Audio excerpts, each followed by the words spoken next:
Hi friends, कैसे हैं आप सभी। कैसे चल रही है आप सभी की तैयारी। उम्मीद करता हूं कि आप सभी एकदम मस्त होंगे और तैयारी भी एकदम बेहतर तरीके से चल रही होगी। दोस्तों आज हम आपके क्लास 12 केमिस्ट्री का मॉडल पेपर दोस्तों 2025 का लेकर आ चुके हैं, जो कि जिस प्रकार 2026 में आप सभी का पेपर होगा एकदम उसी पैटर्न पर आधारित दोस्तों, एकदम पैटर्न बेस्ड अच्छे तरीके से दोस्तों हम आपको सभी को कराने वाले हैं। पूरा मॉडल पेपर अच्छे तरीके से दोस्तों हम आप सभी को कराने वाले हैं विथ मल्टीपल चॉइस आंसर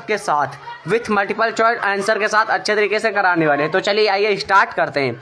इससे पहले अगर आप हमारे चैनल पर नए हो, चैनल को सब्सक्राइब करके बेल आइकन को प्रेस कर लीजिए। तो चलिए आइए स्टार्ट करते हैं। तो सबसे पहले दोस्तों यहाँ पर आपका अनुक्रमांक लिखने को रहेगा, जो कि दोस्तों आप सभी को ऐसे लिख लीजिएगा, फिर अपना नाम लिख दीजिएगा। क्लियर है ना। तो दोस्तों आप इतना कर लीजिए। फिर दोस्तों ये आपको पेपर में आपको जब भरेंगे यहाँ पर तो आपको लिखना पड़ेगा। क्लियर है ना बात। आप अपना पेपर संख्या याद रखिएगा। क्लियर है। तो दोस्तों यहाँ से पूर्णांक तो आपका 100 का रहेगा भाई। 70 नंबर आपके यहाँ से पेपर वाले रहेंगे और 30 नंबर आपके दोस्तों इंटरनल रहेंगे, यानी कि दोस्तों जो आप प्रैक्टिकल दिए हैं। क्लियर है। फिर दोस्तों 2025 का है, एकदम पेपर लीक करने वाले भाई, एकदम पेपर लीक करने वाले हैं, ये आप लोग ध्यान दीजिए। इसी पैटर्न पर दोस्तों आधारित होगा। इसमें दोस्तों आपका इस वीडियो का बेनिफिशियल है आपका दोस्तों क्या मिलेगा कि आप जान पाएंगे कि कैसा पेपर आता है। आप बोर्ड एग्जाम में जाते जाते कंफ्यूज नहीं होंगे, थोड़ा नर्वस नहीं होंगे कि भाई हमने तो पेपर कभी देखा नहीं, क्या पता कैसा पेपर आए। तो ऐसा बिल्कुल नहीं है जी, आप पेपर पहले देख लीजिए, ऐसा पेपर आएगा। तो चलिए आइए स्टार्ट करते हैं। तो भाई सबसे पहले आप सबको करना क्या है, तो दोस्तों आपका समय दिया गया है, यहाँ पर समय देख लीजिए 3 घंटा 15 मिनट। 3 घंटा 15 मिनट का आपका दोस्तों समय दिया गया है। यहाँ से नोट करके लिखा गया कि प्रारंभ के 15 मिनट परीक्षार्थियों को प्रश्न पत्र पढ़ने के लिए निर्धारित है। क्लियर है ना। तो नोट करके ए दिया गया, हालांकि ये निर्देश में ही दिया जाता है दोस्तों, यहाँ पर नोट यहाँ पर नहीं होता है। क्लियर है ना बात। चलिए जी आगे आ जाते हैं। अगला क्या कह रहा है यहाँ से, हाँ जी निर्देश आपके दिए हैं, तो आप सभी लोग निर्देश पढ़ लेंगे। निर्देश क्या दिया गया है, पहला निर्देश दिया गया है सभी प्रश्न अनिवार्य हैं, प्रत्येक प्रश्न के निर्धारित अंक उनके समक्ष दिए गए हैं, यानी कि दोस्तों उनके क्या समानांतर दिए गए हैं। दूसरा निर्देश दोस्तों कह रहा है कि गणनात्मक प्रश्नों के लिए गणना के समस्त पद दीजिए, ये भी बात सही है। फिर दोस्तों तीसरा प्रश्न कह रहा है क्या कि प्रश्नों के प्रासंगिक उत्तर दीजिए, मतलब कि जो प्रश्नों के प्रासंगिक यानी कि जो प्रसंगित हैं, जो व्याख्यात्मक है, उनको आप सभी को उत्तर देना है। दोस्तों आपका चौथा आ जाता है जहां आवश्यक हो रासायनिक समीकरण भी देना है। आप लोग केमिस्ट्री का पेपर देते हैं तो रासायनिक समीकरण 100% लिखने को आता है। दोस्तों चलिए पहला प्रश्न क्या दिया गया है, यहाँ पर पहला प्रश्न दिया गया कि इस प्रश्न पत्र के प्रत्येक खंड में 4 विकल्प दिए गए हैं, सही विकल्प चुनकर अपनी उत्तर पुस्तिका में लिखना है। क्लियर है ना बात। पहला प्रश्न दोस्तों क्या है, विशिष्ट चालकता की इकाई क्या है। तो भाई क्या है आपको पता है क्या है, अभी मैंने पेपर इसका सॉल्व कराया था, तो वही है कि सेंटीमीटर स्क्वायर अपान दोस्तों क्या ओम इनवर्स, सेंटीमीटर इनवर्स अपान ओम इनवर्स। बात क्लियर। फिर दोस्तों यहाँ से अगला प्रश्न क्या आ जाता है, अगला प्रश्न देख लीजिए यहाँ से दोस्तों क्या है कि निम्नलिखित में से कौन सा बिलियन का अणुसंख्यक गुणधर्म नहीं है। क्या है भाई, गुणधर्म नहीं है। तो भाई इसका राइट आंसर क्या हो जाएगा, पृष्ठ तनाव इसका दोस्तों राइट आंसर हो जाएगा।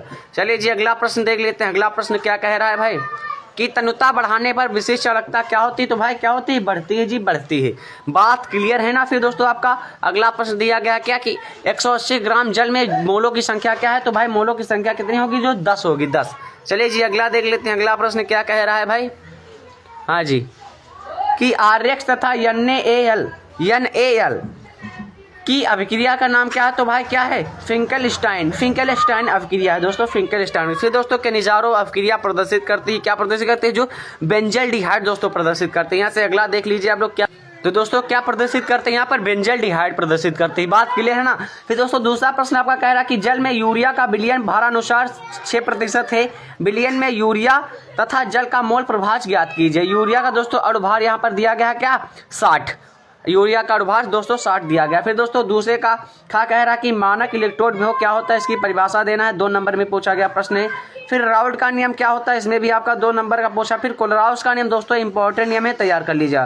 फिर दोस्तों संक्रमण तत्व क्या होते हैं, ये भी पूछा गया 2 नंबर। फिर दोस्तों यहाँ से तीसरे का क्या कह रहा है कि ओट्स फिटिंग अभिक्रिया पर आप सभी को क्या लिखना है, जिस संक्षिप्त टिप्पणी लिखना है, संक्षिप्त टिप्पणी आप सभी को यहाँ पर लिख देना है। बात क्लियर है ना। चलिए जी आगे आ जाते हैं। अगला क्या कह रहा है, ओट्स फिटिंग अभिक्रिया हो गया ना। तो फिनॉल के विरचन की 2 विधियां आपको दोस्तों लिख देना, एक समीकरण आपको लिखना है तो एक नंबर मिलेगा। फिर दोस्तों यहाँ से यूरोट्रॉफिन क्या है, इसके बनने का रासायनिक समीकरण लिखना है 2 नंबर में। फिर दोस्तों चौथे का कहा जाता है कि संक्रमण तत्व क्या होते हैं, इनके चुंबकीय एवं उत्प्रेरकीय गुण का वर्णन कीजिए या फिर समझाए, तो दोस्तों 3 नंबर में पूछा गया। फिर दोस्तों आपका अगला आ जाता है, यानी कि चौथे का खा कह रहा कि हेलो एरिनो तथा नाभिकीय रागी प्रतिस्थापन अभिक्रियाओं के अनुवाद प्रभाव को समझाइए, 3 नंबर में पूछा गया 1-1-1। क्लियर है ना बात। फिर दोस्तों अगला आ जाता है कि किण्वन किसे कहते हैं, इस क्रिया के लिए अनुकूलन परिस्थितियां क्या हैं, तो भाई ये भी 1-1-1 3 नंबर में पूछा गया। फिर प्रथम कोट की अभिक्रिया के 4 प्रमुख अभिलक्षण लिखना है। क्लियर है ना बात। चलिए आगे आ जाते हैं। चलिए जी अगला प्रश्न क्या कहा है कि एक प्रथम कोट की अभिक्रिया 50 मिनट में 50% पूर्ण हो जाती है, 50 मिनट में 50% पूर्ण हो जाती है। अभिक्रिया के 80% पूर्ण होने में लगने के समय का गणना कीजिए। दोस्तों यहाँ पर दिया गया है log 2 बराबर 0.3010 तथा log 5 बराबर 0.6989 दिया गया है, जो कि 4 नंबर में आपका न्यूमेरिकल दोस्तों पूछा जाएगा। फिर दोस्तों पांचवें का क्या कह रहा है कि मानक हाइड्रोजन इलेक्ट्रोड का सचित्र वर्णन कीजिए तथा इसकी उपयोगिता भी लिखिए। दोस्तों आपका पांचवें का कह रहा है कि भाई क्या भाई यहाँ पर दिया गया कि Fe2+ तथा Fe3+ में कौन सा आयन अधिक चुंबकीय है और क्यों। फिर दोस्तों आपका पांचवें का सेकंड कह रहा है कि Zn+2 में दोस्तों क्या लवण रंगहीन होते हैं, जबकि Ni2+ लवण रंगीन होते हैं, क्यों, ये भी आप सभी को बताना है। फिर दोस्तों आपका आ जाता है कि एरोमेटिक कार्बनिक यौगिक A यानी कि क्लोरोफॉर्म तथा पोटेशियम हाइड्रोक्साइड के साथ अपक्रिया कराने पर B और C देता है, जिन्हें जिंक चूर्ण के साथ आश्वित करने पर यौगिक D मिलता है। D के ऑक्सीकरण के यहाँ पर C7H6O2 और सूत्र वाला यौगिक E प्राप्त होता है। ABCD तथा E यौगिक की पहचान कीजिए, प्रत्येक अभिक्रिया का रासायनिक समीकरण भी देना है। क्लियर है ना बात, तो नोट करते चलेगा। फिर दोस्तों आपका छठा प्रश्न क्या कह रहा है कि शुद्ध डाईएथिल ईथर बनाने यानी कि क्या भाई डाईएथिल ईथर बनाने की प्रयोगशाला विधि का सचित्र वर्णन करना, संबंधित अभिक्रिया एवं रासायनिक समीकरण भी दीजिए तथा इसके 2 उपयोग भी आप सभी को लिखना। अगर आपको ए नहीं आता तो आप लोग एक कर सकते हैं। क्या कह रहा है कि एथेनॉल यानी कि एथिल अल्कोहल बनाने की औद्योगिक विधि का वर्णन कीजिए तथा रासायनिक समीकरण भी लिखे। एथेनॉल के 2 उपयोग भी लिखना है, एथेनॉल से मेथेनॉल परिवर्तन का रासायनिक समीकरण भी लिखना है। क्लियर है ना बात दोस्तों। ये यहाँ पर आ जाता, आपको दिख नहीं रहा था, आप दिखने लगा। फिर दोस्तों यहाँ से पांचवें का क्या कह रहा है कि क्या होता है जब केवल रासायनिक समीकरण आप सभी को देना है। तो यहाँ पर दोस्तों क्या कह रहा है, पहला है यहाँ से एसीटोन की सोडियम बाइसल्फाइड के साथ अभिक्रिया करने पर क्या बनता है। फिर दोस्तों आपका दूसरा आ जाता है कि एसिटिक अम्ल यानी कि फास्फोरस पेंटाक्लोराइड के साथ अभिक्रिया करने पर क्या आ जाता है। फिर तीसरा कह रहा है कि एसिटिल अम्ल को अमोनिया के साथ अभिक्रिया कराने पर क्या होता है। फिर चौथा दोस्तों कह रहा है कि एसिटल्डिहाइड से टाइलेन अभिकर्मक कैसे बना सकते हैं, आपको बताना है। फिर पांचवा दोस्तों आ जाता है कि बेंजेमाइड को जल में उपस्थित करने पर दोस्तों गर्म करते हैं, अथवा दोस्तों यहाँ पर दिया गया है क्या निम्नलिखित को कैसे प्राप्त करेंगे। अगर आपको ए नहीं आता तो आप लोग दोस्तों ए कर सकते हैं। कैसे, केवल रासायनिक समीकरण देना 1-1-1-1-1। क्लियर है ना बात।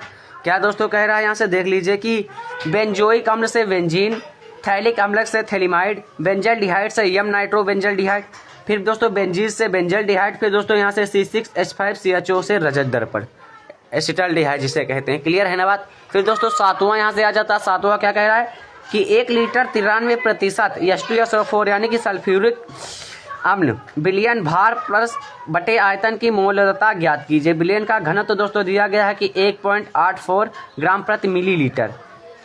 अगर आपको ये नहीं है तो दोस्तों आप लोग अगला प्रश्न क्या कर सकते हैं, क्या है लुईकास परीक्षण क्या होता है, इसका प्रयोग किस प्रकार की यौगिक को पहचानने के लिए किया जाता है, उदाहरण एवं रासायनिक समीकरण दीजिए। क्लियर है ना बात। दोस्तों यहाँ से आपका अगला प्रश्न आ जाता है। अगला प्रश्न क्या कह रहा है कि कार्बोक्सिलिक अम्लों के एस्टरीकरण की परिभाषा लिखे। बेंजोइक अम्ल के हेलोजनन यहाँ पर लिखा है, लेकिन दोस्तों हेलोजन होगा, तथा यहाँ पर इसको देख लीजिए नाइट्रिक अम्ल अभिक्रिया का रासायनिक समीकरण भी आप सभी को लिखना है। चलिए जी आगे बढ़ जाते हैं। फिर दोस्तों आपका लास्ट प्रश्न आ जाता है कि फॉर्मेल्डिहाइड बनाने की प्रयोगशाला विधि का नामांकित चित्र देते हुए वर्णन कीजिए तथा होने वाली अभिक्रिया का रासायनिक समीकरण भी देना है आप सभी को। दोस्तों ये आप सभी का पेपर पूरा कंप्लीट हो जाता है। दोस्तों यहाँ पर देख लीजिए, तो दोस्तों ये आप सभी का यहाँ से रसायन विज्ञान का अच्छे तरीके से पेपर कंप्लीट हो जाता है। आप लोग देख सकते हैं पूरा हमने पेपर आप सभी को बता दिया। आप लोग ऐसा ही करेंगे 100% आपका दोस्तों एग्जाम में ऐसा ही पेपर आएगा। तो चलिए दोस्तों इस क्लास को यहीं पर इन करते हैं, मिलते हैं आपसे इसी तरह के इंपॉर्टेंट क्लास इंपॉर्टेंट टॉपिक साथ अपनी पढ़ाई अच्छे तरीके से करते रहिए। तब तक के लिए बेस्ट ऑफ लक, और हाँ चैनल को सब्सक्राइब करना ना भूलें, क्योंकि आपके लिए एग्जाम से रिलेटेड ओरिएंटेड कंटेंट मैं अपलोड करता रहा हूँ। Thank you.